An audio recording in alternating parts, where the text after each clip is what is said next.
பாஜகவிற்கு மறைமுகமாக பதிலடி கொடுத்த தமிழக வெற்றிக் கழகம். விஜய் வெளியிட்ட அறிக்கையில் இதை கவனிச்சிங்களா? வாங்க அது என்ன என்று பார்க்கலாம். நீண்ட எதிர்பார்ப்புக்கு பின்னர் நடிகர் விஜய் அரசியலில் நுழைந்திருக்கிறார். இன்று அவரது கட்சியின் பெயர் அதிகாரப்பூர்வமாக அறிவிக்கப்பட்டிருக்கிறது. அதேபோல இது குறித்து அவர் விடுத்துள்ள அறிக்கையில் சாதி மத பேதமற்ற அரசியல் என குறிப்பிடப்பட்டிருப்பது பெரும் கவனத்தை ஈர்த்திருக்கிறது. இந்தியா என்பது ஒரு நாடாக இருந்தாலும் ஒவ்வொரு மாநிலங்களின் தன்மை என்பது வேறு. குறிப்பாக அரசியல் தன்மை என்பது மிகவும் வித்தியாசமானதாக இருக்கும். வட மாநிலங்களுக்கும் தென் மாநிலங்களுக்குமான அரசியல் என்பது தலைகீழானது. இன்னும் விளக்கமாக சொல்வதெனில் பெரும்பான்மை மக்கள் உயர்த்தி பிடிக்கும் அரசியலுக்கு நேர் எதிராக தென் மாநிலங்கள் இருக்கிறது. நாடே அயோத்தி கோயில் திறப்பை கொண்டாடி கொண்டிருந்த நிலையில் தென் மாநில மக்கள் அந்த நாளை சாதாரண நாளாக கடந்து சென்றனர். அதாவது மதம் அரசியலில் கலப்பதை இம்மக்கள் விரும்புவதில்லை. அரசியலமைப்பு சட்டத்தில் குறிப்பிடப்பட்டுள்ளவை போல அரசாங்கம் என்பது ஒரு மதத்துடன் தன்னை சம்பந்தப்படுத்திக் கொள்ளக்கூடாது அல்லது தனிச்சலுகை வழங்கக்கூடாது என்பதை தென் மாநில மக்கள் தெளிவாக புரிந்து வைத்திருக்கிறார்கள்.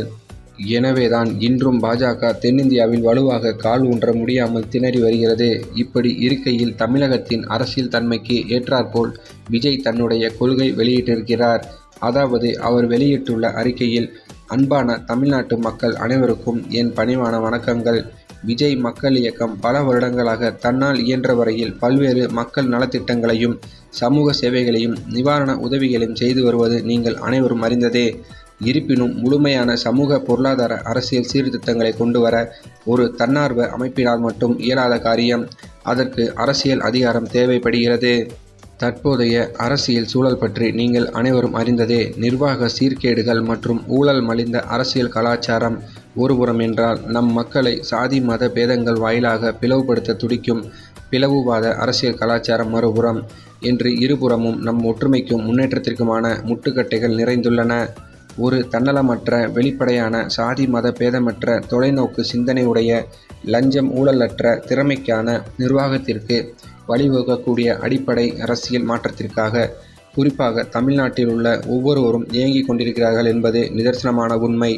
மிக முக்கியமாக அத்தகைய அரசியல் நம் இந்திய அரசியலமைப்பு சட்டத்திற்கு உட்பட்டு தமிழ்நாட்டின் மாநில உரிமைகள் சார்ந்து இந்த மண்ணுக்கேற்ற பிறப்போக்கும் எல்லா உயிருக்கும் என்கின்ற சமத்துவ கொள்கை பற்று உடையதாகவும் இருக்க வேண்டும் என்று குறிப்பிட்டிருந்தார். இதன் மூலம் அவர் சாதி மத பேதமற்ற பாஜகவிற்கு எதிராக அரசியலை கையில் எடுத்திருக்கிறார் என்பது ஓரளவுக்கு தெளிவாகியுள்ளதாக அரசியல் விமர்சகர்கள் கூறுகின்றனர். ஏற்கனவே விஜய் ஒரு கிறிஸ்துவர் என இந்துத்துவா அமைப்பினர் கடுமையாக விமர்சித்து வருகின்றனர். இப்படி இருக்கையில் அவர்களுக்கு எதிரான நிலைப்பாட்டை எடுத்திருப்பது ஆச்சரியப்படுத்துவதற்கில்லை என்றும் விமர்சகர்கள் கூறியுள்ளனர். எனவே இந்த அறிக்கையின் மூலம் பாஜகவிற்கு விஜய் பதிலளித்திருக்கிறார் என்பதும் குறிப்பிடத்தக்கது. சரி, இந்த செய்தி பற்றிய உங்கள் கருத்துக்களை மறக்காமல் கமெண்டில் சொல்லுங்கள். மேலும் இந்த வீடியோ உங்களுக்கு பிடிச்சிருந்தா லைக் பண்ணுங்கள், ஷேர் பண்ணுங்கள், மறக்காமல் நம்ம சேனலை சப்ஸ்கிரைப் பண்ணிக்கோங்க. தேங்க்ஸ் ஃபார் வாட்சிங்.